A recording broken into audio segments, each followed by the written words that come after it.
اسلام آباد نے ایک ایسا منظر دیکھا جو برسوں دلوں اور ذہنوں پر نقش رہے گا۔ شدید بارش کے ساتھ ہونے والی بے مثال ژالہ باری نے پورے شہر کو لرزا کر رکھ دیا۔ آسمان سے گرنے والے بڑے بڑے اولے نہ صرف خطرناک تھے بلکہ قیامت کا منظر پیش کر رہے تھے۔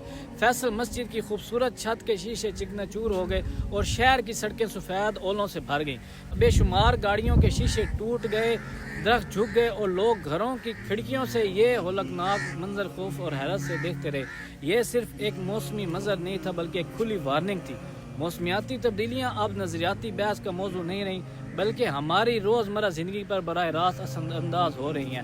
ایسے حالات میں ضروری ہے کہ ہم صرف ظاہری احتیاط نہ کریں بلکہ دلوں کو بھی جھکا دیں۔ آئیے ہم سب سچے دل سے اللہ سے استغفار کریں، اپنے گناہوں کی معافی مانگیں اور اللہ کی رحمت کی طرف رجوع کریں۔